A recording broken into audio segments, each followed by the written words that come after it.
Yeah. Talk about questions. Now, when I started my podcast originally, for about a year, we are now coming up to almost 2 years. And for about a year, I used to ask the same questions to every guest.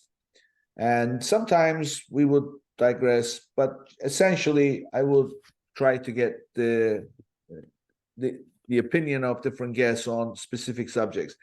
And guess what my last question was? What? And I asked, and by the way, I had former Amazonians also on the show, and I asked them the same question. And the question was, if you could change one policy, one Amazon policy for third-party sellers, what would that be? And so now, you being a former Amazonian and you knowing the landscape very well, what do you think Amazon could do better today? I think the age-old thing where it's the most challenging thing is when Amazon creates policies that, and it's, I can understand having worked there. You can't create a custom policy for everyone. And so when it hits like 90% of the use cases, you're going to have 10% outlier where it doesn't work. And the biggest pain point is when the outlier happens to you. And it's like someone, and this, when I was a buyer, it happened all the time. Someone is literally writing bad reviews on my item and they're like doing it on purpose, right? It's like my competitor, they're coming in and they're purposely doing these things to me. Amazon's policies will say, like, they can't say that person's good or not. Like there's ways to just be like, I'm an independent person. I'm going to come in, I'm going to start writing these terrible reviews on you and I'm going to try to knock you out.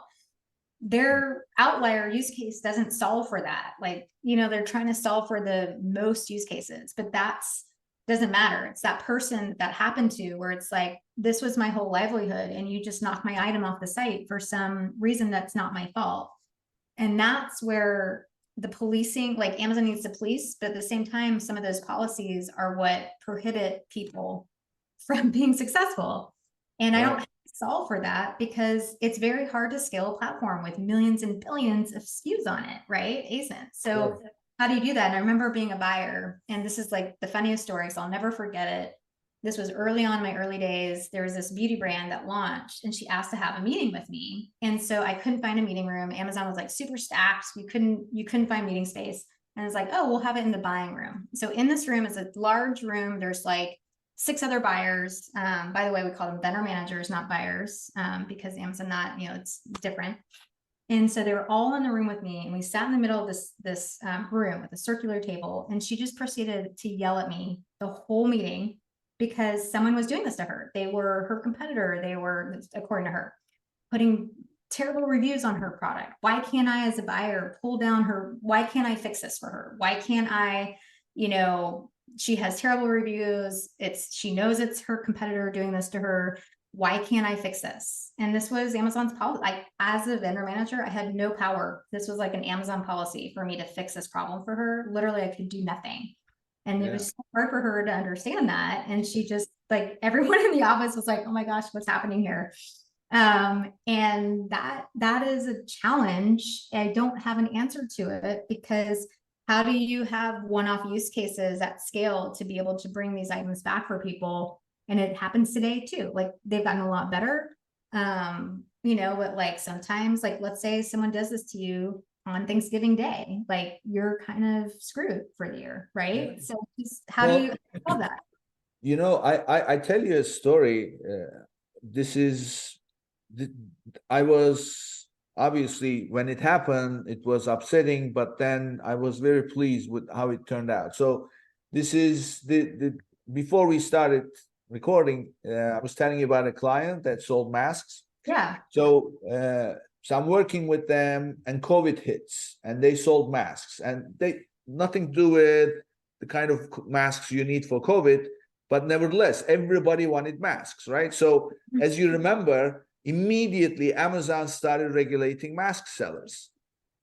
So these guys are legitimate mask manufacturers. They've been in business years before that. They've been on Amazon like 2-3 years before that. So they weren't just anybody who was looking to just corner the market with masks.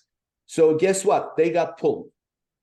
They got pulled Mhm. because Amazon said, we need to approve all the mask, the sellers as well as listings.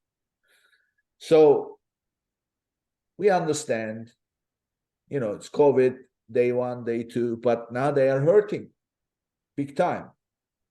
So I reached out to Dharmesh Mehta, Yep. and I'd never messaged him before. He's not even on my LinkedIn.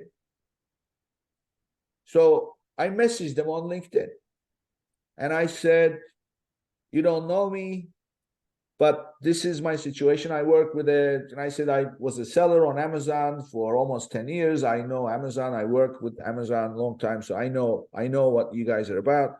And I have a client, and I think that this is hurting not only Amazon shoppers, but also Amazon in the process, because you really, especially at a time like this, you need sellers like this. Mm-hmm. So same day, Melissa, in the afternoon, I got a phone call on my cell phone and said, and this person said, my name is so and so, and he said, we looked into it and they're back in business. These things have been reinstated, and you're going to get some automated emails. Just respond to them, but you're good to go. So I said, can I have your name, your cell? And she said, sorry, no. Yep. It's What actually a can I really do? funny story because, again, that doesn't scale, but like that's part of the hack. That's part of the trick of Right. hacks, right? It's your network. And that's also why the former Amazonians, like when I left Amazon, I became a consultant for brands. I was, I was helping them when I was at Amazon, and I helped them afterwards. And it's kind of like part of it is your network of being able to get to the right people to help reinstate things. And that's part of the trick of hacks, right? And it's, can I get to the right person? They actually read the email, they recognize your name, they're going to do it. Like it just, it's but again, like that's a unique circumstance. And one of the Right. things that you bring to the table, which is I did this thing and it worked. Like your customer must have been ecstatic. Like that was Oh, like yeah. the thing that you could have done for them, right? And that value that you brought to them was I amazing. was And like, God.